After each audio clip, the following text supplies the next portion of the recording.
दोस्तों कहना यह है कि हम लोग आज यहां इकट्ठे हुए हैं और पूरे 5 साल अपना सब कुछ, समय भी, धन भी, तन मन धन भी, बीमार होते हैं उसके बावजूद भी एक गोली खाई और गोली खा करके मीटिंग में आप लोग पहुंचते हैं। तो यही तो सपना होता है कि आज जो दिन आएगा हम अपने, चाहे हमारा कोई लोकसभा का प्रत्याशी हो, चाहे हमारा विधानसभा का प्रत्याशी हो, चाहे हमारा निगम का प्रत्याशी हो, उसे सदन में हम लोग भेजने का काम करेंगे और हमारी जो मूलभूत सुविधाएं उन्हें मिलने का हमारा काम होगा दोस्तों। इसीलिए तो हम लोग काम करते हैं। क्या हम लोग इसीलिए काम करते हैं कि ये चुनाव, हमें ये समझना पड़ेगा चुनाव है क्या चीज, चुनाव क्या है ये हमें समझना पड़ेगा दोस्तों। चुनाव क्या इसीलिए होता है कि इस समय पर लोगों को कोल्ड ड्रिंक भी मिल जाती है, ठंडा पानी भी मिल जाता है, कुछ खाने पीने के लिए भी मिल जाता है और कुछ लोगों को तो दोस्तों और भी कुछ मिल जाता है। मिल जाता है नहीं मिल जाता है? क्या यही चुनाव, इसीलिए ये बाबा साहब अम्बेडकर ने जो डेमोक्रेसी लाए थे, लोकतंत्र लाए थे, क्या ये इसीलिए लेकर के आए थे बाबा साहब अम्बेडकर? नहीं दोस्तों, बाबा साहब अम्बेडकर ये सोच करके लाए थे डेमोक्रेसी कि अभी हमारे भाई नारा लगाया था, वोट हमारा राज तुम्हारा, नहीं चलेगा नहीं चलेगा। और दोस्तों सपना ये था कि मेरे समाज के लोग, जब वोट हमारा है तो राजा भी हमारे लोग बनने चाहिए। बनने चाहिए कि नहीं बनने चाहिए? मगर दोस्तों हम लोग समझ नहीं पा रहे हैं इस वोट रूपी बहुमूल्य वोट को, हम लोग समझ नहीं पा रहे हैं और हम जो है किनसे उपेक्षा करते हैं दोस्तों। बिल्ली के सामने अगर दूध रख दिया जाए तो उसे ये उपेक्षा करेंगे आप लोग कि वो दूध न पिए? कैसे कहते हैं कि वो कुत्ते के सामने अगर जलेबी रख दी जाए तो आप ये सब उससे ये उपेक्षा करेंगे, जलेबी नहीं खाएगा ये? हमारे कुछ लोग जो भ्रमित लोग हैं दोस्तों, वो सोचे हुए हैं जो संविधान को सबसे पहले बदलना चाहते हैं और सबसे पहले उन्होंने सबसे ज्यादा अमेंडमेंट किए, उनकी सबसे ज्यादा सरकारें चली। कौन लोग हैं दोस्तों? गठबंधन के लोग। आप उनसे उम्मीद लगाएंगे कि संविधान बचाएंगे?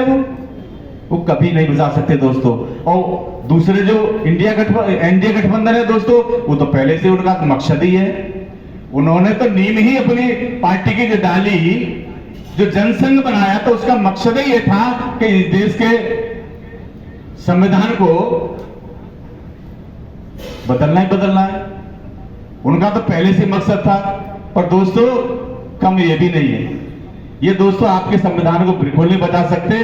दोस्तों अगर संविधान को बचा सकती है तो बहुजन समाज पार्टी बचा सकती है, आदरणीय बहन कुमारी मायावती बचा सकती है दोस्तों।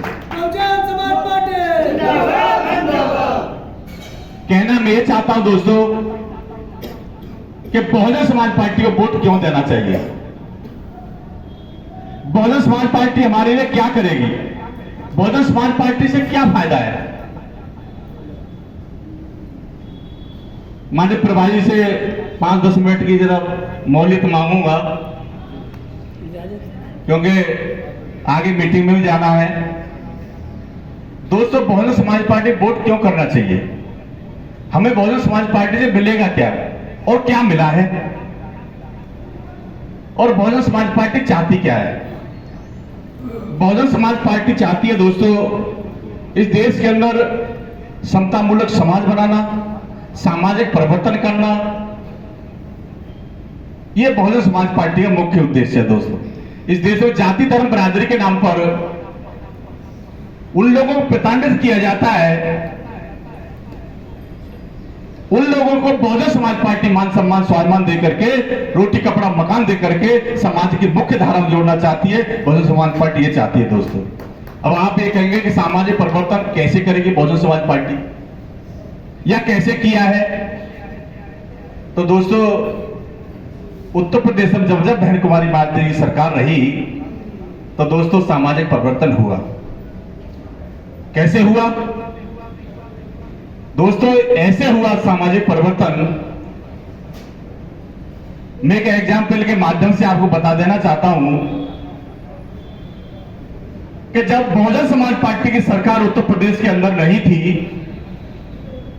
जैसे कि मैंने अभी कहा कि जाति धर्म बरादरी के नाम पर, क्योंकि इस देश में जातियां बहुत बड़ा अभिशाप है, और उसके साथ साथ धर्म, और धर्म में भी दोस्तों जो आपके यहाँ के प्रत्याशी हैं उस धर्म को ये लोग कैसे देखते हैं आप भली भांति परिचित हैं। एक आंख नहीं देख सकते।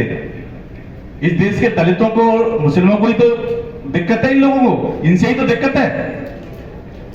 तो दोस्तों सामाजिक परिवर्तन अगर हम कहें, जब बहुजन समाज पार्टी की सरकार, मैं उत्तर प्रदेश की बात कर लेता हूं, जब सरकार नहीं थी तो दोस्तों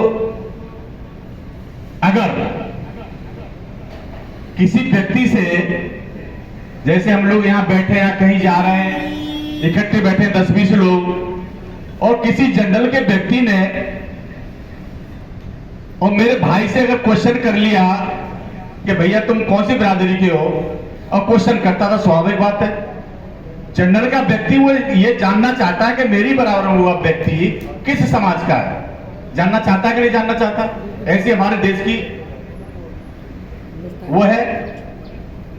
तो दोस्तों जब बहन कुमारी मायावती जी के नेतृत्व में सरकार नहीं बनी थी, उससे पहले अगर मेरे भाई से किसी ने पूछ लिया कि भैया तुम किस बिरादरी के हो, तो उसके बिरादरी बताने में, जाति बताने में उसको पसीने आने लगते थे, उसे घबराहट होने लगती थी कि मैं कैसे जाति बताऊं। अगर मैं जाति बता दी, अभी मैं सच बोल दिया कि मैं शेड्यूल कास्ट का हूं, तो अभी मुझे घृणा की दृष्टि से व्यक्ति देखेगा, और कोई ज्यादा उदंडी हुआ, नालायक टाइप का हुआ, तो हो सकता है मेरे को हटा दे यहां से और गाली भी दे दे। ऐसा था कि नहीं? उसे पसीने आने लगते थे। जाति बताऊं कि न बताऊं, घबराहट होती थी उसे। अगर मैं झूठ बोल दिया, कल अगर उसे पता लगी, तो दोस्तों वो सोचता था कल पता लग जाएगी तो फिर मेरे साथ और गंदा ये व्यवहार करेगा, हो सकता है मारपीट भी कर दे। ऐसा था कि नहीं? पर दोस्तों जब बहन कुमारी मायावती जी के नेतृत्व में जब पहले ही सरकार बनी थी, तो दोस्तों पहले तो किसी को जाति पूछने की हिम्मत नहीं हुआ करती थी। बहन कुमारी मायावती जी की सरकार में पहले तो जाति पूछने की हिम्मत नहीं हुआ करती थी, वो हिम्मत नहीं जुटा सकता था। अगर दोस्तों किसी ने अगर जाति पूछ भी ली ना, तो दोस्तों कहा करते हैं कि परिंदे परों से नहीं हौसलों से उड़ा करते हैं। जो सबसे ज्यादा कमजोर जाति का व्यक्ति था ना, उसके हौसले इतने बुलंद हुए, जैसे पक्षी अगर ऊपर उड़ता है ना, तो उसे इतना पता है उसे कि मेरे पास पंखे में कहीं भी नीचे चले जाऊं, कभी ऊपर चला जाऊं, उसके हौसले बुलंद होते हैं। ऐसे ही दोस्तों बहन कुमारी मायावती जी के नेतृत्व जो सरकार बनी, तो जिस व्यक्ति को सबसे नीचे की श्रेणी में रखा जाता था, उसका इतना हौसला बुलंद हुआ दोस्तों कि या तो बराबर वाले जाति पूछी और उसने तुरंत जवाब दिया, भाई मैं फलानी बिरादरी का हूं, और छाती पे हाथ मार कर कहा मैं चमारू, बोल भाई क्या करेगा।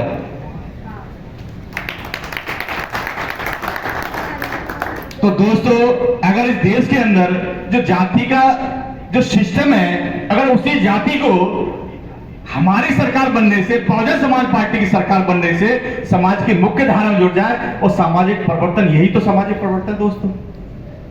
हम यही तो चाहते हैं, सब जाति धर्म बरादरी को मान सम्मान स्वाभिमान मिले। तो दोस्तों बहुजन समाज पार्टी की जब सरकार बनी तो ये सामाजिक परिवर्तन हुआ कि नहीं हुआ? तो हमें किसको वोट करना चाहिए? फिर किसको वोट करना चाहिए? बहुजन समाज पार्टी हाथी को करना चाहिए, नहीं करना चाहिए? फिर हम लोग इधर उधर कैसे कर देते हैं भाई? जब वोट हमारा है तो वोट दूसरी जगह शिफ्ट कैसे हो जाता है? लंबे समय तक दोस्तों कांग्रेस की सरकार बनाई कि नहीं बनाई? हमें लोगों ने, कौन के बल पर चली सरकार? हमारे मुस्लिम और दलितों के बल पर चली ना कांग्रेस की सरकार। क्या किया उसने दोस्तों? कहां सामाजिक परिवर्तन हुआ? बहन कुमारी मायावती जी के नेतृत्व जब सरकार बनी दोस्तों, सामाजिक परिवर्तन हुआ। आप चाहते हैं कि उत्तर प्रदेश के साथ साथ अगर देश में भी बहुजन समाज पार्टी सरकार बन जाए, आदरणीय बहन कुमारी मायावती अगर प्रधानमंत्री बन जाए, तो साथियों सारे देश में सामाजिक परिवर्तन हो जाएगा, नहीं हो जाएगा? है? तो दोस्तों इसीलिए हमें बहुजन समाज पार्टी को वोट करना चाहिए। करना चाहिए कि नहीं करना चाहिए? तो दोस्तों आर्थिक मुक्ति का भी बहुत सारे एग्जाम्पल है। मैं ज्यादा लंबी चौड़ी बात नहीं करूंगा क्योंकि दोस्तों आगे भी जाना है। और मैं सिर्फ यही कहने के लिए मैं निवेदन करता हूं कि आप आने वाले 25 तारीख को हाथी के सामने वाले बटन दबा करके, आप खुद ही नहीं दोस्तों, आप खुद ही नहीं, आप लोगों की क्वांटिटी कम हो सकती है। आप लोग क्वांटिटी में कम बैठे हैं मगर दोस्तों क्वालिटी बहुत अच्छी है आप लोगों की।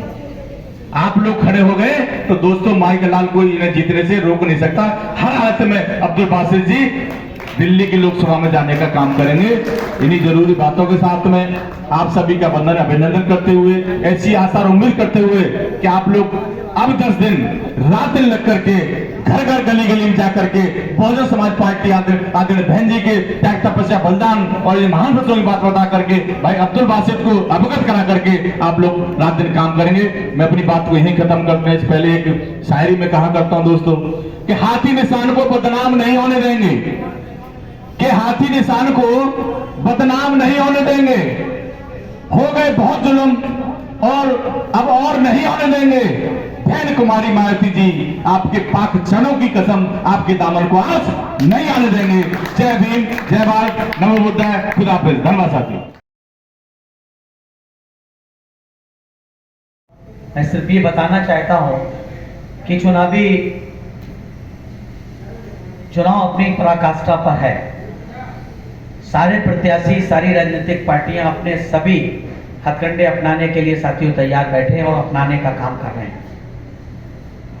और जैसा कि राजेश जी ने इस लोकसभा के 2 प्रत्याशियों के बारे में बताने का काम भी किया, मैं आप लोगों से सिर्फ यही बताना चाहता हूं कि ये चुनाव न सिर्फ बहुजन समाज पार्टी बल्कि फुले साहू अम्बेडकर के इस महत्वपूर्ण आंदोलन के लिए बहुत महत्वपूर्ण चुनाव है। जैसा कि आप सब लोग जानते हैं, पहले से एक बार नहीं, सैकड़ों बार, हजारों बार आपने ये सुना होगा कि हमें भारत के संविधान में बराबर का वोट का अधिकार हमारे मसीहा बाबा साहब ने अपने परिवार की कुर्बानी देकर के देने का काम किया। लेकिन क्या हमने आज़ादी के 75 वर्षों में 1952 के पहले आम चुनाव से लेकर के और पिछले आम चुनाव तक, चाहे वो विधानसभा का हो, चाहे लोकसभा का हो या फिर एनसीडी का हो, क्या हमने ईमानदारी के साथ अपने वोट का इस्तेमाल करने का काम किया? हमें इस बात को जरूर सोचना चाहिए इस चुनाव में वोट डालने से पहले। और क्यों सोचना चाहिए? वो इसलिए सोचना चाहिए कि इस देश में तमाम राजनीतिक पार्टियां हैं और उन्होंने 2 तरह के गठबंधन बनाने का काम किया। एक तरफ एनडीए है जिसका नेतृत्व भारतीय जनता पार्टी कर रही है, जिसकी विचारधारा सबको पता है कि नागपुर से संचालित होती है, संघ की विचारधारा के लोग हैं।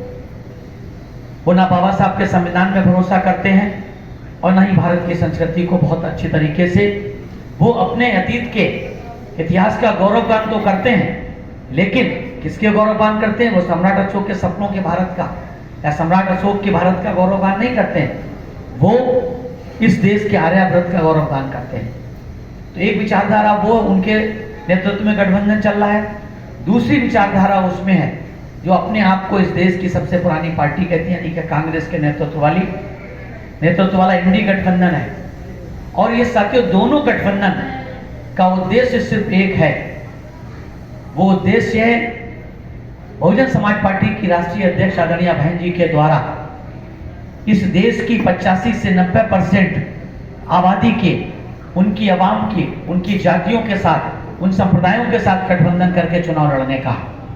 केवल बहुजन समाज पार्टी इस देश में अकेले अपने दम पर 85 से 90% आबादी के लिए, उसमें एससी के हैं, एसटी के हैं, ओबीसी के हैं, रिलीजियस माइनॉरिटी के हैं, जिसमें सबसे बड़ी रिलीजियस माइनॉरिटी है कौन सी?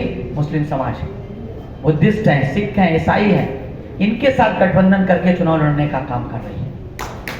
इनके साथ गठबंधन करने का मतलब है वो भारत में क्या चाहते हैं ये कहते हैं। भारतीय जनता पार्टी कहती है, मैं साथियों भारतीय जनता पार्टी से शुरू करता हूं। भारतीय जनता पार्टी देश में की केंद्र सरकार में है और देश के तमाम प्रदेशों में सत्ता शासन पे आरूढ़ है साथियों। वो कहती है कि हम 1 नेशन 1 इलेक्शन चाहते हैं, 1 नेशन 1 टैक्स चाहते हैं, एक भारत श्रेष्ठ भारत चाहते हैं। मैं आप लोगों से पूछना चाहता हूं कि क्या भारत में वन नेशन वन एजुकेशन के बिना ये देश एक भारत श्रेष्ठ भारत बन सकता है? जब तक इस देश में वन नेशन वन एजुकेशन नहीं होगा तब तक आपका देश एक भारत श्रेष्ठ भारत नहीं बन सकता है। वन नेशन वन इलेक्शन का सपना पूरा नहीं हो सकता है जब तक हमारा समाज, हमारे लोग एजुकेटेड नहीं होंगे, तब तक कैसे बन सकता है? बहुजन समाज पार्टी चाहती है कि इस देश में वन नेशन वन एजुकेशन का सिद्धांत लागू, यानी हर व्यक्ति को बराबर का, एक तरफ बिरला का स्कूल, एक तरफ गोयनका का स्कूल, एक तरफ तमाम तरह के उद्योगपतियों पूंजीपतियों के स्कूल हैं, और एक तरफ टाट पट्टी पे पढ़ने वाला हमारा विद्यार्थी, वो साथियों उसका उस स्कूल में पढ़ने वाला। साथियों, इस प्रदेश के एक जो पार्टी है वो पार्टी कहती है हमने दुनिया की सबसे अच्छी शिक्षा व्यवस्था दिल्ली में देने का काम किया। साथियों, एक भी नया स्कूल बनाने का काम किया उन्होंने, एक भी नया स्कूल बनाने का काम किया। उन्हीं स्कूलों में उन्होंने रंग रोगन करके उसमें एक दो कमरे बना दिए और कह दिया हमने सब अच्छी व्यवस्था कर दी। क्या वो वन नेशन वन एजुकेशन की बात करते हैं? वो क्यों नहीं इस प्रदेश के, अगर वो सही माने में इस प्रदेश में एजुकेशन की, सही एजुकेशन की बात करते हैं। लेकिन साथियों, मैं क्यों बताना चाह रहा हूं, क्योंकि इस देश में कांग्रेस के नेतृत्व वाली इंडी गठबंधन हो चाहे बीजेपी के नेतृत्व वाला साथियों एनडीए गठबंधन हो, ये दोनों एक दूसरे के पूरक हैं। एक दूसरे के पूरक है। इतिहास इस बात का साक्षी है कि लंबे समय तक कांग्रेस का शासन करने वाली कांग्रेस पार्टी से जब जनता उब जाती है, जनता उनसे परेशान हो जाती है, तो साथियों नागपुर संघ के लोग क्या प्रचार करना शुरू कर देते हैं, भाई कांग्रेस बहुत भ्रष्ट है। कांग्रेस, आपको याद होगा रामलीला मैदान का आंदोलन, कांग्रेस को 2014 का याद हो, 12-13 से जो आंदोलन शुरू हुआ था, याद होगा आप लोगों को, क्या कह के कहा था? भ्रष्ट है, क्या के भ्रष्टाचार के खिलाफ आंदोलन। किसकी बात की थी कि लोकायुक्त बनेगा, लोकपाल का विधेयक बनेगा, राज्यों में लोकपाल बनेगा, केंद्र में लोकपाल बनेगा। बना साथियों? बना नहीं बना साथियों। जो लोग भ्रष्टाचार को समाप्त करने के लिए उन्होंने उस आंदोलन से निकल के पार्टी बनाई, वो खुद भ्रष्टाचार में लिप्त हो गए। वो कहावत है ना, शायद किसी का बहुत मशहूर सा शेर है कि बंद कराने आए थे तवायफों के कोठे, हैं सिक्कों की खनक देख के खुद ही मुजरा कर बैठे। तो ये सिक्कों की खनक देख के खुद ही मुजरा कर रहे साथियों। कौन उनके मंत्री जेल में है, उनका मुख्यमंत्री जेल गया, और ये कहते हैं कि भ्रष्टाचार हम अपराध खत्म करेंगे, भ्रष्टाचार खत्म करेंगे। कैसे करेंगे साथियों? ये लोग साथियों सिर्फ और सिर्फ एक गठबंधन चाहता है। इन दोनों गठबंधनों की एक नियत है कि बहुजन समाज पार्टी जो फुले साहू अम्बेडकर की विचारा पे इस देश में समता मूलक समाज स्थापित करना चाहती है, बाबा साहब के संविधान को सही हकीकत में लागू करना चाहती, उसको रोकने का प्रयास इन दोनों गठबंधनों का है। ये उत्तर प्रदेश भी का साथियों इतिहास इस बात का साक्षी है कि उत्तर प्रदेश में जब जब समाजवादी पार्टी मजबूत होती है, भारतीय जनता पार्टी मजबूत होती है, और जब जब बहुजन समाज पार्टी मजबूत होती है, भारतीय जनता पार्टी और कांग्रेस दोनों कमजोर होती है साथियों। इतिहास इस बात का साक्षी है। वही हाल दिल्ली का है साथियों। जब बीएसपी यहाँ पर 14%, 13% से ज्यादा वोट, 14.14% वोट लाती थी, तो साथियों कांग्रेस कमजोर होती थी, बीजेपी कमजोर होती थी। और जैसे ही साथियों इन्होंने बीजेपी का और कांग्रेस का नया वर्जन शुरू किया, आम आदमी पार्टी, हमारा वोट कहां शिफ्ट हो गया साथियों? उस आम आदमी पार्टी। वो साथियों बीजेपी और कांग्रेस के दोनों का नया वर्जन है। हमें इस बात का प्रचार प्रसार करना पड़ेगा, बताना पड़ेगा लोगों को। हमें ये नहीं सोचना पड़ेगा कि वो बीजेपी कांग्रेस को झाड़ू लगाने के लिए आया है। वो साथियों झाड़ू आपके वोट को लगाने के लिए आया है। इसलिए हमें झाड़ू से भी सावधान रहने की जरूरत है, हर हाल में सावधान रहने की जरूरत है साथियों। बहुजन समाज पार्टी का इतिहास इस बात, बहुजन इन पार्टियों को वोट नहीं देना और बीएसपी को वोट क्यों देना जरूरी है, ये मैं संक्षिप्त में आपको बताना चाहता हूं, जिसको आपको एक एक मतदाता तक जाकर के बताना पड़ेगा। हमारे साथी ने कहा हमें क्वांटिटी की नहीं क्वालिटी की जरूरत है, तो आप क्वांटिटी के नहीं क्वालिटी के श्रोता हैं, वर्कर हैं, कार्यकर्ता हैं। आपको एक एक को साथियों ये 10-12 दिन जो बचे हैं, इसमें रात दिन मेहनत करके हमें एक एक मतदाता को जो जहां पर है उस स्तर पे मेहनत करके बताना पड़ेगा कि अगर बहुजन समाज पार्टी उत्तर प्रदेश में 1-2 बार नहीं 4 बार सरकार बनी, अगर पहली बार 4.5 महीने की बनी, सभी दलों के सहयोग से बनी, जितना कर सकती थी उतना बहुजन समाज पार्टी की नेता आदरणीय बहन जी ने उत्तर प्रदेश में करने का काम किया। बताइए जाके मुस्लिम समाज को, इन कांग्रेस के चक्कर में मत पड़ो। इन आम आदमी पार्टी के चक्कर मत दो कि बीजेपी को रोकने के लिए भाई कांग्रेस को वोट दे दो या आम आदमी पार्टी दे दो। ये बीजेपी को रोकने का नाटक है इनका।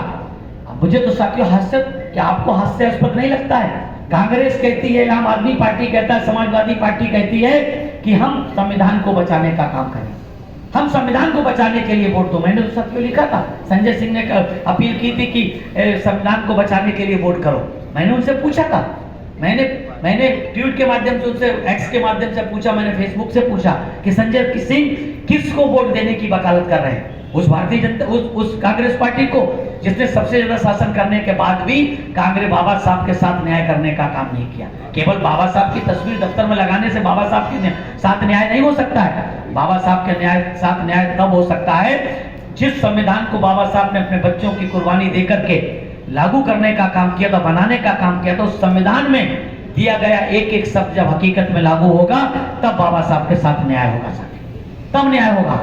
संविधान बचाने की बात हास्यास्पद नहीं लगती है कि वो कांग्रेस पार्टी कह रही, वो समाजवादी पार्टी कह रही, जिस कांग्रेस ने बाबा साहब के साथ, बाबा साहब के परिनिर्माण के बाद तक सम्मान देने का काम नहीं किया। जबकि सच्चाई तो ये थी कि बाबा साहब को जीते जी भारत रत्न देना चाहिए था, लेकिन कांग्रेस ने साथियों तब तक संविधान बाबा साहब को सम्मान देने का काम नहीं किया जब तक बहुजन समाज पार्टी अपने पैरों पे खड़े होकर के 3 मेंबर ऑफ पार्लियामेंट चुन करके नहीं ले आई, तब तक इन्होंने बाबा साहब को सम्मान देने का काम नहीं किया।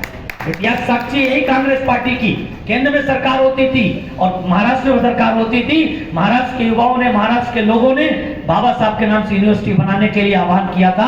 तो साथियों हमारे लोगों ने अपनी कुर्बानी देने का काम किया, लेकिन मराठवाड़ा यूनिवर्सिटी का नाम बदलने का काम नहीं किया था। लेकिन वही कांग्रेस जब उत्तर प्रदेश में Bahujan Samaj party 13 member of MLA जिताती है, 3 मेंबर ऑफ पार्लियामेंट जीत के आते हैं, तो वही राजीव गांधी 1989 में बाबा साहब के नाम पर उत्तर प्रदेश में सेंट्रल यूनिवर्सिटी की नींव डालने का काम करते हैं, क्योंकि वो मास्टर चाबी को उस यूनिवर्सिटी में छिपाने का काम करते हैं। हमारे मसीहा मानवर साहब ने कहा था कि ये यूनिवर्सिटी का उद्घाटन की नींव नहीं डालने आए हैं, ये जो बहुजन समाज पार्टी मास्टर चाबी की तरफ, गुरुकुल्ली की तरफ जो हाथ बढ़ा रही है, उस चाबी को छिपाने की कोशिश कर रहे हैं। हमारे लोगों को सावधान रहना चाहिए। इसीलिए मानवर साहब ने कहा था कि हमें चमचों से नहीं उलझना है, हमें चमचों से नहीं उछलना, खासतौर से उन चमचों से जो कांग्रेस में, उन चमचों से जो बाबा साहब की बात करते करते साथियों कांग्रेस में चले गए, पहले बीजेपी में चले गए, फिर कांग्रेस में साथियों चले गए। उन लोगों के लिए 4 लाइनें साथियों मैं आपको बताना चाहता हूँ। उदित राज जैसे लोगों के लिए, तमाम जो आम आदमी पार्टी में दलित समाज के लोग, उनके लिए, जो कांग्रेस में उनके लिए, बीजेपी में उनके लिए मैं बताना चाहता हूँ कि कभी गिरते तो कभी गिर के संभलते रहते, कभी गिरते तो कभी गिर के संभलते रहते, बैठे रहने से तो बेहतर था कि चलते रहते। कभी गिरते तो कभी गिर के संभलते रहते, बैठे रहने से तो बेहतर था कि चलते रहते। चल के तुम गैर के कदमों पे कहीं के ना रहे। बीजेपी, कांग्रेस, आम आदमी पार्टी ये आपका भला करने वाली नहीं है। चल के तुम गैर के कदमों पे कहीं के ना रहे, अपने पैरों पे चलते रहते तो चलते रहते, अपने पैरों पे चलते। यानी कि बहुजन समाज पार्टी जिसने आपको रास्ता दिखाया। इसलिए मानवर साहब कहते थे इन चमचों से उलझने की जरूरत है। Hit the hand that operate the चमचा।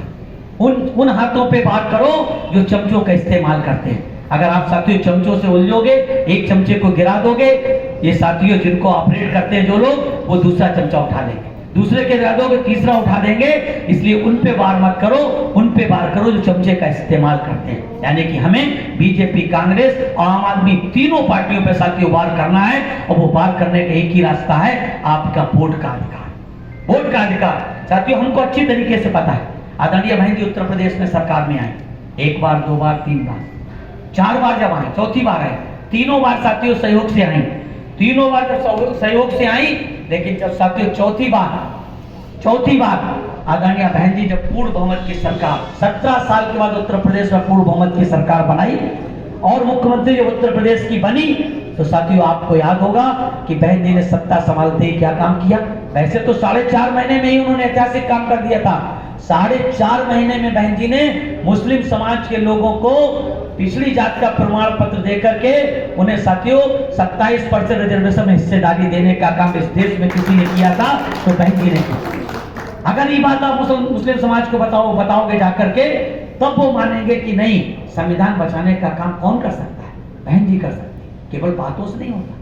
कांग्रेस पार्टी संविधान बचाएगी, जिसने संविधान को कभी लागू करने का ही काम नहीं किया। आम आदमी पार्टी संविधान बचाएगी।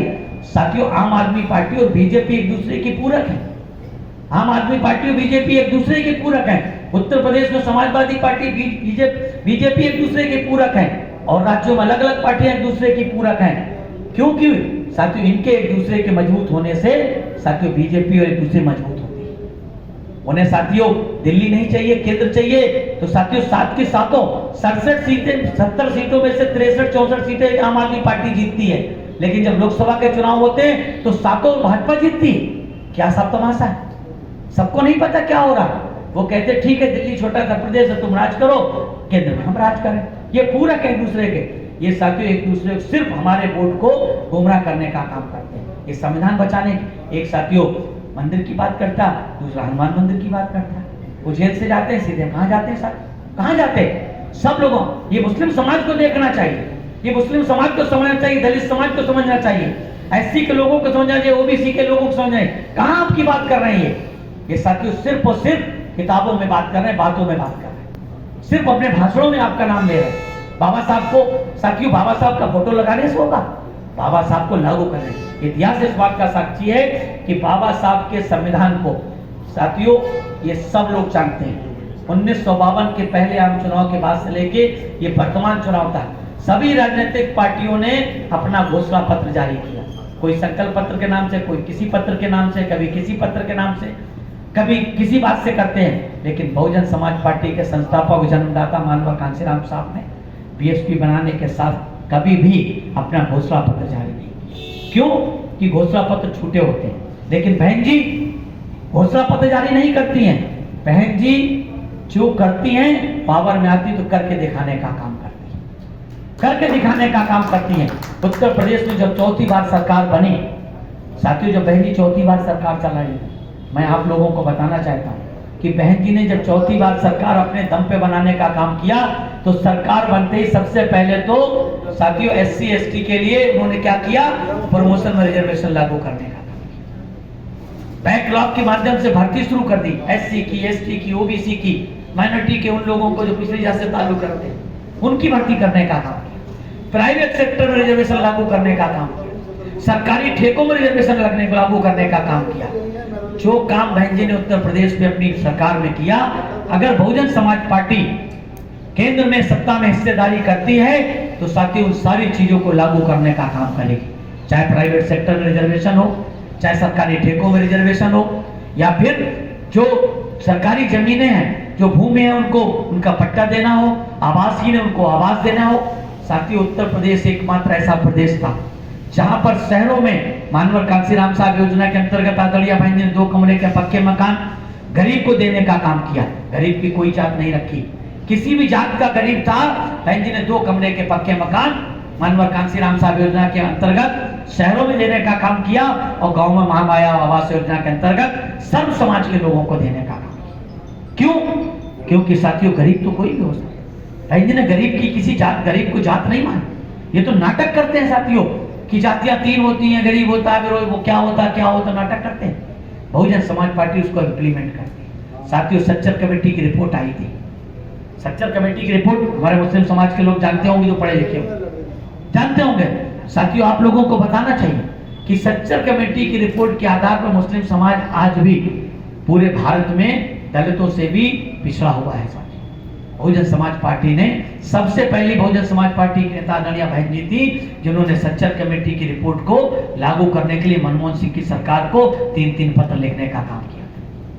अगर बहुजन समाज पार्टी की सरकार आती है तो साथियों सर्व समाज के लोग, खासतौर से एससी एसटी ओबीसी और रिलीजियस माइनॉरिटी के लिए जो योजनाएं उत्तर प्रदेश में चली थी, आदरणीय बहन जी उनको चलाने का काम करेंगे। साथियों इकोनॉमिक सेक्टर के लिए SEZ होते हैं। SEZ में किसको फायदा होता है? जो स्पेशल इकोनॉमिकल जोन होता है उसमें किसको मिलती जमीन है? किसको मिलती है? साथियों सब उन्हीं को मिलती है, उद्योगपतियों को मिलती है। वो हमारी सरकारी जमीनों में फायदा लेते हैं, अपना उद्योग लगाते हैं, और साथियों हमारे लोगों को कोई फायदा नहीं होता। बहन जी ने उत्तर प्रदेश में प्राइवेट सेक्टर में रिजर्वेशन जारी किया था, और SEZ में हमारे लोगों को हिस्सेदारी देने का काम किया। तो SEZ में इसी तरह से साथियों आदरणीय बहन जी ने स्पष्ट रूप से कहा कि हम उत्तर प्रदेश में जिस तरह से बैकलॉग के माध्यम से हमने SC ST OBC के भर्ती करने का काम किया, हम केंद्र में सत्ता में आएंगे तो वैसे ही भर्ती करने का काम करेंगे साथियों। मैं आप लोगों को बताना चाहता हूं कि आप लोग ध्यान रखिए इन बातों का साथियों, कि बीजेपी हो, कांग्रेस हो, आम आदमी पार्टी हो दिल्ली, ये तीनों पार्टियां एक दूसरे को समर्थन करती, एक दूसरे वो दिखावे में साथियों आगे पीछे। मैंने आपको एग्जांपल दिया रामलीला मैदान का, कि रामलीला मैदान में जो हुआ आपको सबको पता कि 10 साल कांग्रेस ने सरकार चलाई थी। आज साथियों, आज ये क्या करते घूम रहे हैं कि 10 साल हो गए इनको, अब साथियों इनका प्लान है कि 10 साल के बाद अगर कुछ ऐसा हो तो साथियों कांग्रेस के नेतृत्व वाली इंडिया गठबंधन सत्ता में आ जाए। यानी कि लूटते इन्हीं को रहना है, लूटते देश को लूटते इन्हीं को रहना है। जो लोग साथियों खुद भ्रष्टाचार को बचाने के लिए आए थे, क्या साथियों इन्होंने क्या नारे लगाए थे बीजेपी ने? बहुत हुआ महंगाई पे बार, अब की बार मोदी सरकार, बहुत हुआ नारी पर बार, अब की बार बीजेपी सरकार, हमारी सरकार आएगी तो 15 लाख देंगे, हमारी सरकार आएगी 2 करोड़ रोजगार देंगे, हमारी सरकार आएगी तो सबको पक्का मकान देने 2022 तक हर गरीब को, चाहे वो नाले के किनारे रहता हो, रेलवे पटरी के किनारे रहता हो, पुल के नीचे रहता हो, जो भी जहां रहता हो, जिसके छत नहीं होगी उसको 2022 तक सबको मकान देने का काम कर देंगे, पक्का मकान। कहा तो नहीं कहा? दिल्ली में कितने लोगों को मिला? क्या नाली के किनारे रहना बंद हो गया? नाले किनारे रहना बंद हो गया, रेलवे पटरी किनारे रहना बंद हो गया, पुल के नीचे लोगों का रहना बंद हो गया। साथियों पुल के नीचे तो छोड़ दो, खुले आसमान के नीचे डिवाइडर होता साथियों, उस पे भी मैंने सोते लोगों को देखा पूरी रात, उस पे भी लोग सोते गर्मी बरसात में। लेकिन इनके, ये केवल दिल्ली की घटना नहीं, पूरे देश में साथियों, मुंबई हो साथियों, चेन्नई हो, बेंगलोर हो, कोलकाता हो, लखनऊ, हर प्रदेश में साथियों। और ये क्या कहते थे? 22 तक। और जो सबसे बड़ी बात कहते थे कि अन्नदाता किसान की हम 2 गुना आय कर देंगे। कितनी कर देंगे? 2 गुना 2022 तक। ये तब बहन जी ने उस समय इनसे लोकसभा राज्यसभा में पूछने का काम किया कि ठीक है भाई 2022 तक आप पक्के मकान सबको दे देंगे, 2 गुना आय कर देंगे, लेकिन ये बताइए कि एक साल में, पहली एक साल में कितने लोगों को करें, पहले एक साल में कितनी नौकरियां देंगे? साथियों सरकार के पास कोई जवाब नहीं था, क्योंकि इनको देना ही नहीं। इन्हें तो केवल अब 2047 की बात करते हैं, कहते जैसे 1947 में देश आजाद हुआ था और जब आजादी की हम 100वीं वर्षगांठ 2047 में मनाएंगे, तब इस देश को हम 5 ट्रिलियन, कितने ट्रिलियन बना देंगे। और एक कर्ज, बैंक के डूबी जा रहे हैं, लेकिन इलेक्ट्रोल बॉन्ड पे साथियों क्या कर रहे हैं? चंदा के नाम पे धंधा करने का काम कर रहे हैं। चंदे के नाम पे धंधा किस तरह से किया आपको सबको पता है। इस देश में कोई पार्टी साथियों दूध की धुली नहीं है, एक्सेप्ट, सिवाय वाहिद एक पार्टी है बहुजन समाज पार्टी, जिसने किसी उद्योगपति से 1 रुपए का चंदा नहीं, किसी पूंजीपति से, किसी धन्ना सेठ से। बहुजन समाज पार्टी की राष्ट्रीय अध्यक्ष आदरणीय बहन जी ने, बहुजन समाज पार्टी ने किसी भी पूंजीपति, किसी धन्ना सेठ से, किसी उद्योगपति से 1 रुपए का चंदा, ना ही इलेक्ट्रोल बॉन्ड के माध्यम से, ना किसी चेक और किसी और के माध्यम से। बहुजन समाज पार्टी अगर चलती है तो आप जैसे कर्मठ कार्यकर्ताओं की खून पसीने की, जो आप अपने बच्चों के पेट काट करके इस बहुजन समाज पार्टी को सींचने का काम करते हैं, बहुजन समाज पार्टी उससे चलाने का काम करते हैं। इसलिए साथियों अगर हमें इस देश में सही माने में संविधान को बचाना है, साथियों याद होगा अटल बिहारी वाजपेयी की सरकार, याद होगी आप, याद है कि नहीं? अटल बिहारी वाजपेयी की सरकार, अटल बिहारी वाजपेयी सरकार ने क्या किया था? क्या किया था? संविधान समीक्षा आयोग बनाने का काम किया। कहां थी ये कांग्रेस? अटल बिहारी वाजपेयी की सरकार में कांग्रेस तो थी ना, कांग्रेस खत्म तो नहीं हो गई थी, कांग्रेस तो थी, कांग्रेस के राष्ट्रीय अध्यक्ष भी थे उस समय। कहां गए थे ये? कितना सड़कों पर प्रदर्शन किया बताएं हमको, कहां गए थे? आम आदमी पार्टी के जो मुखिया आज बनते हैं, कहां थे ये? तब भी तो कहीं ना कहीं नौकरी कर रहे होंगे, कुछ तो कर रहे होंगे। या फिर जो आम आदमी पार्टी में आज बड़े बड़े नेता हैं, ये कहां थे? कहां थी कम्युनिस्ट पार्टियां? कहां थी समाजवादी पार्टी? कहां थे ये लोग?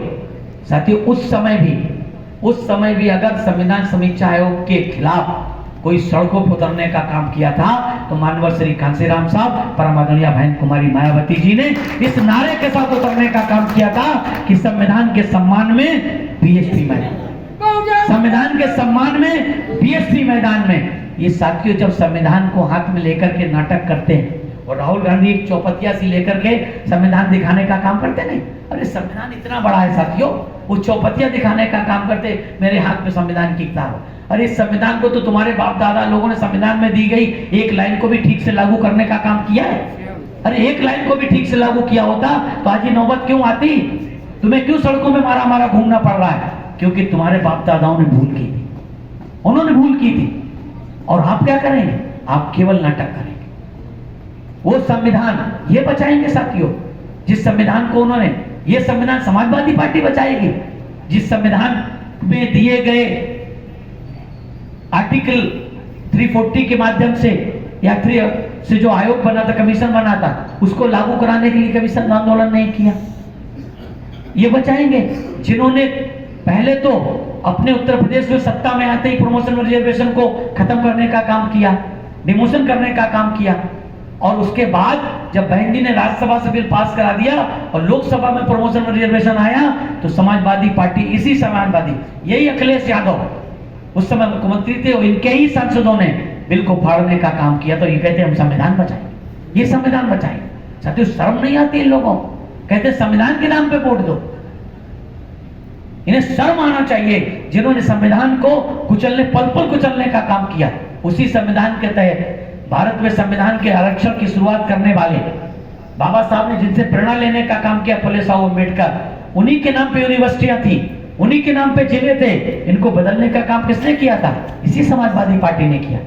और आज समाजवादी पार्टी वहां से संदेश भेज रही कि भाई दिल्ली के मुसलमान, दिल्ली के हमारे समाज के लोग किसको वोट दे? आम आदमी पार्टी और कांग्रेस के प्रत्याशियों को वोट देने का काम करें। ये कहते हैं जिन्होंने संविधान को बचाने के लिए, संविधान के नाम पर। साथियों संविधान को न खत्म करने की, न संविधान को बदलने की किसी के बाप में ताकत नहीं है साथियों।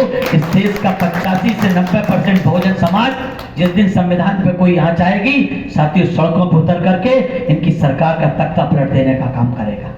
और पहले तो साथियों इस संविधान को बचाने के लिए साथियों संसद की शेरनी इस देश की नहीं, साथियों दुनिया के 8 शक्तिशाली महिलाओं में गिनी जाने वाली आदरणीय बहन कुमारी मायावती जी का नेतृत्व इस देश के बहुजन समाज को देने के लिए है। इनकी औकात नहीं है कि संविधान की एक लाइन को भी बदलने का काम कर पाए। संविधान की जो प्रस्तावना है उसके एक लाइन तो बदल नहीं पाएंगे, जो उसका मूल उद्देश्य है उसको तो बदल नहीं पाएंगे। ये पूरे संविधान की बात करते हैं, ये सिर्फ और साथियों गुमराह करने का काम कर। वो जानते हैं कि पूरे देश में भारतीय जनता पार्टी के खिलाफ आक्रोश है।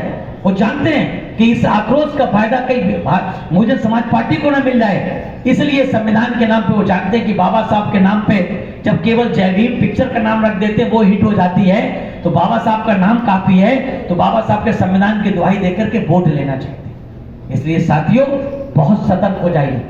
हमें अपने वोट को, बाबा साहब ने अपने बच्चों की कुर्बानी देकर के, अपने बेटे की लाश को छोड़ करके लंदन जाकर के हमें संविधान बनाने की ताकत लेकर के आए थे साथियों।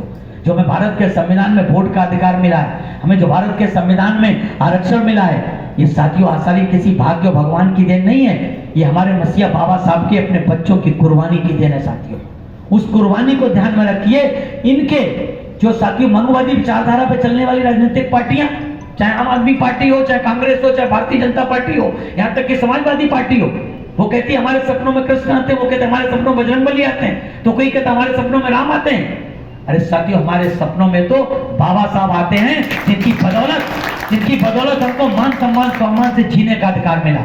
इसलिए साथियों मेरा आप लोगों से हाथ जोड़ के निवेदन है, गुजारिश है कि आपको संविधान की सौगंध खा करके आप लोग जाइए कि आगे क्या आने वाले चुनाव के जितने दिन बचे, जहां पे जो होंगे नाते रिश्तेदार यार दोस्त, एक एक वोट साथियों आपको जगाने का काम करना है कि हाथी के सामने वाला बटन दबा करके दक्षिणी दिल्ली से भाई अब्दुल वासिद भाई को, बाकी जो लोकसभा हैं उनमें भी जो प्रत्याशी चुनाव लड़े उनको बताइए हाथी के सामने वाला बटन दबा करके उन्हें जिताने का काम करें। नहीं तो साथियों ये नाटक करने का काम करने वालों से हमें सतर्क रहने की जरूरत है। इन्हीं शब्दों के साथ मैं आपका और समय नहीं लूंगा। जय भीम, जय भारत, जय बहुजन समाज।